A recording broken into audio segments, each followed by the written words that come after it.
Hey guys, and welcome back to the internet. Man, I feel like I've made hardly any story videos recently. It's been a pretty rough week, and I haven't really been in the best mood. And I don't really like making videos when I'm not in a good mood because I don't think they turn out so well. But to try and take my mind off of it, let's just read some stories. Starting with, get angry when I am being kind to an elderly couple? Be prepared to wait in line until hell freezes over.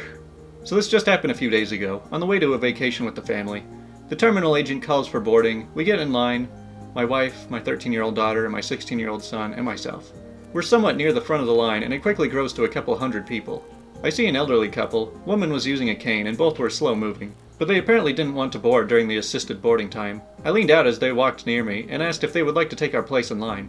They looked a little surprised, but happily accepted. As I was helping them into the line, I hear some guy, about 5 people back, sighing and making comments under his breath. I was just about to leave the line and head back with my son when a couple behind us insisted we stayed. I told them it was no problem for us to go to the back, but they weren't having it. The sighing douche overheard the conversation and decided to interject. If he wants to leave, let him. Otherwise, he may as well let all the other old people cut in line. I look at this little toad, not even as big as my 13-year-old daughter. Images of me tossing him and his festering Napoleon complex into a trash can are dancing in my mind. Instead, I decide to give him what he asked for.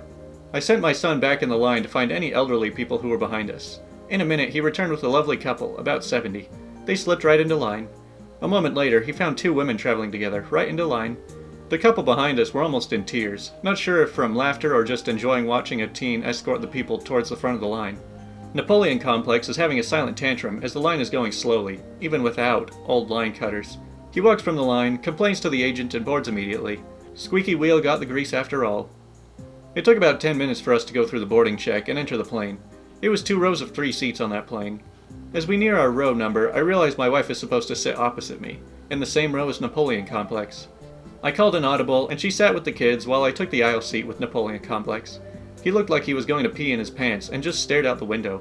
I made sure it was the most uncomfortable 5-hour flight of his life. Strange how bullies never shut up until they're afraid. Man, I like it when these stories just involve like some petty revenge, where you can just delay them, just to annoy them a little bit more and more, and you just get to watch them go crazy. Next up we got, Entitled Mom wants me to share my chips with her kid, then gets mad when it's just a tampon. So a few years ago, I went to the cinema. I think it was Guardians of the Galaxy. I was on my period, so I went to the bathroom to take care of things before the movie started. If you know anything about tampons, you'll know that they crinkle when you get them out of the wrapper. As I was getting it out, I heard some kid outside the stall say, "Is she eating chips?" It was super cute and just a kid thing to say. I expected his mom to explain that it wasn't chips, and I heard her say, "I don't know, do you want some?" I figured she was just trying to deflect the awkward period conversation, and everything was quiet, so I assumed they'd left to go back to the concession stand. When I opened the stall, though, they were standing right outside it. The kid was a little boy, about 2 years old, and the mom was a typical Karen. I was like, excuse me? I had to skirt around them to get out of the stall, as they were standing directly in front of the door. She says, "My son would like some chips. Can he have some?" I was like, I don't have any, sorry. "Oh, come on, we heard you in there." I look at her like she was stupid. Dude, I wasn't eating chips. "So what were you eating?" "I wasn't. It's a bathroom. What do you think I was doing in there?" She says, "Look, you're being rude. Can you just give my son some chips so we can go watch our movie?" I was like, "Lady, I was not eating chips. I was getting a tampon out." She says, "What? No you weren't. You're too young to use those." No, I was like 20 at the time. I'm definitely not, and I definitely was. "Look, if you don't give my son some chips, I'm going to call the manager in here, and you're going to get banned. Is that what you want?" I say, "Geez, fine. If you want some so bad, here you go." I start reaching into my bag. "Finally, that wasn't so hard, now was it?" I pull out a tampon and hand it to her. She looked like I'd handed her a severed head. "What the F is wrong with you? Why would you show that to my son? He's only 23 months old. Are you a pedophile or something?" No, the tampon was still in the wrapper. I was like, "Dude, you asked for it." She says, "I asked for chips, and you've now traumatized my son. I'm getting the manager." I was like, "Go for it." She then ran out with her kid, and I went on my way to my movie. I was actually worried that she would get the manager to kick me out, but I thankfully didn't see her again. Pretty anticlimactic ending, but I laugh every time I think about how dumb she was. Delicious tampon chips. I wonder if I could get some of those at my local movie theater.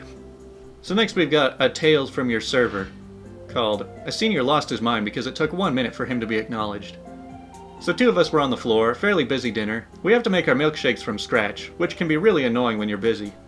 So I'm making this milkshake and my coworker is running food when this elderly man and his wife come to the hostess station. Obviously, margins in restaurants are super slim, so we don't have a hostess early in the week. She runs the food, I run the milkshake, I go to greet the couple, and the first thing he says is, What kind of BS operation are you running here? We've been standing here for a minute and haven't even been acknowledged. Do they only hire idiots here? Honestly, I was taken aback and said, I'm sorry, sir, but I honestly can't tell if you're joking. We have 2 servers on, and we were both just finishing running some items to the table. Like you said, you've only been waiting a minute. At that point, he lost it and started talking about the old days when there were 1,000 people on staff, and service was better, blah blah blah, and finished by calling me an idiot as I was grabbing his menus. I don't allow customers to talk to me like that. I've made it very clear to the owner, my managers, and my coworkers. So I just said, well sir, I'm so sorry you had to wait a whole minute to be acknowledged. I can seat you now, or you can waste 15 to 20 minutes going to another restaurant where you will likely have to wait a whole minute to be acknowledged. After that, you can repeat the process until you find somewhere that acknowledges you right away, which will likely be a place with a hostess and likely a waitress where you can wait some more time. But at least you'll have been acknowledged right away, right? He just turned around and left. Yes, I went too far, but if you're going to insult someone based on something so minuscule, I don't want to serve you. If only it were just like the good old days. So the next story is called Life as a Pet Store Worker. So I'm from the UK, and as the title mentions, I work in a large pet store chain. Within the chain, we get a lot of stuck-up, entitled, and just darn right rude people come through our doors. And as you can imagine, as for entitled parents, they tend to hang around the animals for the free petting zoo. So I've had a few entitled parents come to me in the years I've been there. These are just my 2 favorite ones I've encountered. So whilst helping a customer with a collar and leads for their dog, I get a slight tug on my top, and when I turned around, there's the entitled parent and her kids. I didn't think much of it at first, so I try to be polite as usual. The parent says, "Excuse me, can my kids hold a rabbit, please?" I say, "Sure, however, I'm just with this customer at the moment. If you don't mind waiting a minute, I can come help you. Otherwise, if you head to the till, a colleague of mine will come help you quicker." She says, "No, the line is too long for me to wait, and I've been waiting for an hour." I watched her walk in like 5 minutes ago. "Can you not just come get one out now and go back to the gentleman?" I say, "I'm sorry, ma'am, we're not allowed to leave you alone with a pet. I shouldn't be too long, so please bear with me." At this point, I knew she was angry, and after reading these posts for months on end, I would tell myself, oh no, here comes the screaming banshee. What took me by surprise is that she only really huffed, mumbled, "Teenagers these days are just lazy." I was 20 at the time, and stormed out dragging her kids away. After she left, the gentleman I was helping before turned to me and said, "Someone is obviously menstruating right now." I chuckle, carry on with the gentleman, and help him leave it with a smile. And the second story. So of the few years I've worked for the pet store, I spend a lot of time with fish. I'm very passionate about fish and try to learn everything I can from books, videos, and just other people. One thing we pride ourselves in is the process of fish selling. During this process, fish tanks have to be set up for at least 3 days and be treated with tap safe before any fish can go into the tank. And we also have to make sure that the tank is big enough for the fish that is wanted as well. So on this particular day, I was cleaning our tanks in store, general algae cleaning and gravel siphoning, when I had 2 ladies and their kids walk up to me. The conversation is the following. She says, "Excuse me?" I say, "Hi there, how can I help you?" She says, "Finally, I've been here for 5 minutes and you've been ignoring me." Literally just walked up to the fish tanks. I say, "I'm sorry, how can I help?" "Can I have 4 of these?" She points to our small pond goldfish. I say, "Okay, how big is your tank?" "It's this one." She pulls out an effing cocktail fishbowl. I say, no. I'm very blunt when it comes to fish, and I'm respected for it by the customers as well. "What? Why not?" "Well, for starters, that isn't a fish tank." "Yes, it is. It says so on the label, see?" No, that's a cocktail glass called a fishbowl. You can get them at clubs full of drink for like 15 pounds. Secondly, even if it was, it doesn't have a filter, so there's no way of keeping the water clean. Thirdly, as posted all around the fish section, you need the tank set up for at least 3 days beforehand. And finally, the fish in question are pond goldfish. They can grow to around 40 centimeters in length. And you want 4 in that? She says, "Who cares about that? They're only fish. They only live for like 2 years anyway. Just get us 2 then." I say, "Actually, I care, and fish, if kept in the right condition, can live up to 20 years. Sometimes even more. So you're not getting any." "Well, look what you've done. You've made my kid cry." I say, "Your kid is fast asleep, ma'am. He's definitely not crying." "Well, you're gonna make him cry when we get home and he realized he has no fish." I say, "Well, maybe you should have got a tank a few days ago and got some fish today." After this, she stormed off. I carried on until the manager came up to me and said that the lady complained about me and wanted to know why.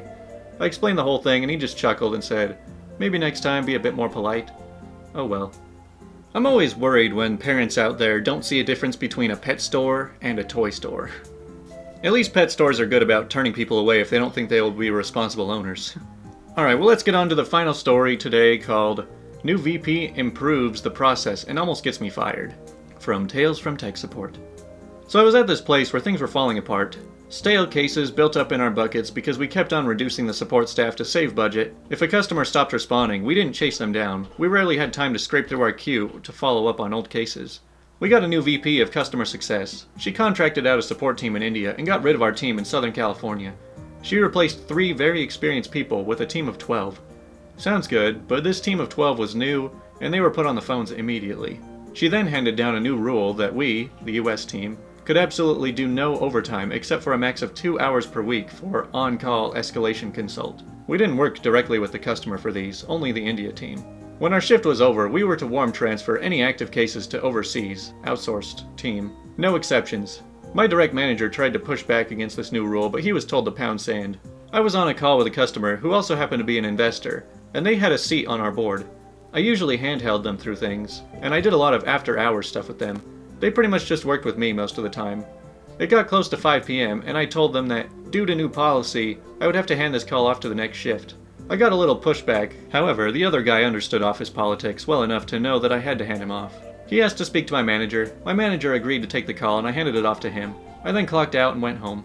Well, the overseas team couldn't help the customer. He asked that the case be escalated, and they did so. It ended up back in my queue, but I was not allowed to even check in with the case.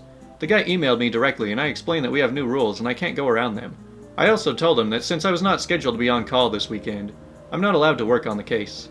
The guy that was already on call had maxed out his 2 on-call hours for the weekend on Friday night. The case sat until Monday. On Monday, I jumped back on and got them fixed in about 30 minutes. The guy warned me that his boss raised a big stink with us, but they explained the situation that it wasn't my fault since I was following orders. I should be all good. Come Monday afternoon, because everyone else comes in later than tech support, I got hauled upstairs with my direct manager, HR, and the CEO. A folder with my name was sitting on the desk of HR. I'm pretty sure it was my termination letter. Because F me, right? They asked me to explain what happened, and why did I suddenly refuse to help our customer/investor and board member. I explained what happened, and that I followed the rules to the letter. My boss jumped in and said, he followed the rules as set by the VP. I got on the phone and repeated the rules to the customer. I also told them that our VP set these rules, and that there was to be no exceptions, and they accepted the transfer to the new guys. My boss then said, here's an email I got from the customer, as well as a copy of the phone conversation. I don't know what kind of BS you guys heard, but you can see in this email here. They love our guy, and they want us to fix our policy. He pulled out another email and said, here's the policy from VP. As you can see, she is very explicit that there are no exceptions. At this point, I was excused from the room and sent back to continue my day. Later on, my boss comes downstairs and calls me into his office. He shuts the door and said, listen to this. He played back some of the meeting that he recorded on his phone. I could hear everything, but basically, they got the VP on speakerphone and tore her apart. She tried to backpedal and said, I already talked to T's boss, and he of course knows there are always exceptions. That guy doesn't know what he's doing. I'll take care of it. My boss spoke up and yelled out, BS! Read the freaking email she sent me. My boss could be a belligerent ass, but he was always fair. HR read the email exchange the VP had with my boss out loud, including the part where she emphasized that there were to be no exceptions. Recording ended at that point. Later that week, it was announced that my boss was the intern VP of Worldwide Customer Success. The previous VP was moved to a VP of Operations. It was the 3rd time she was reassigned. Things went back to the way they were. Backlog still sucked, but at least they were able to help customers that worked with us. We got back our overtime and started booking 20 plus hours of overtime a week. A short time later, I left for a job that paid much more, and I only had to work 40 to 45 hours a week. I still kept in contact with my former boss. The stories he tells me, I'm surprised they are even still in business. Yeah, I know the feeling.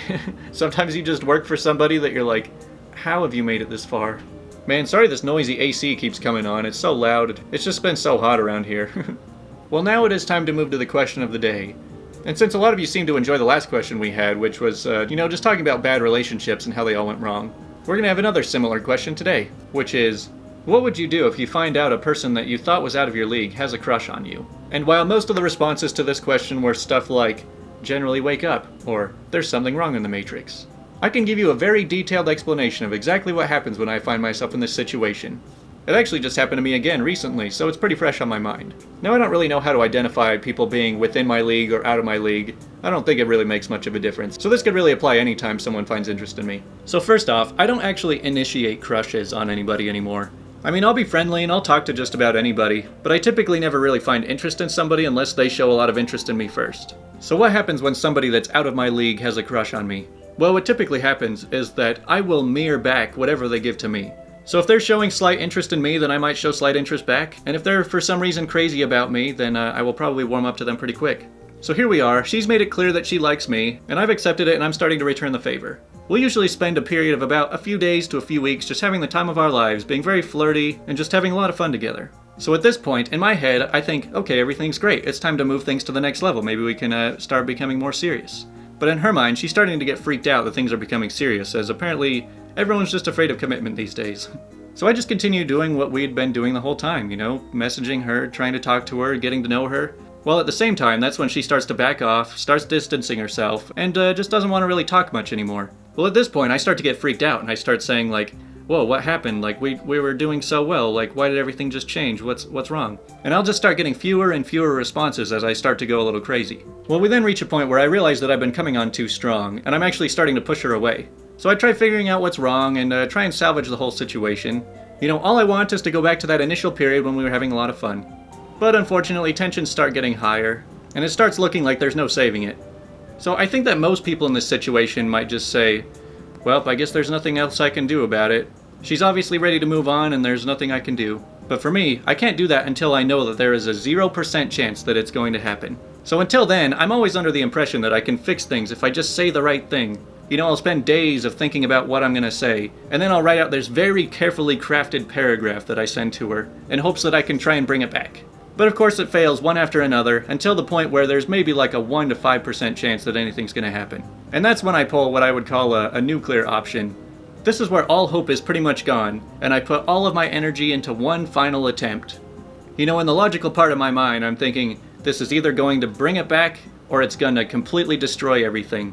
But for some reason, I'm an all or nothing kind of person. I can't just leave it at a 5% chance. I have to have it either succeed, or just be completely over.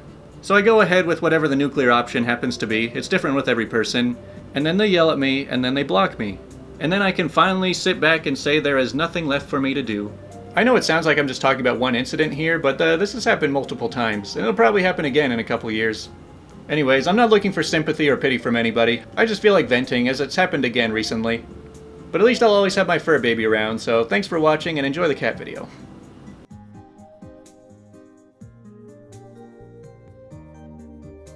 Hey.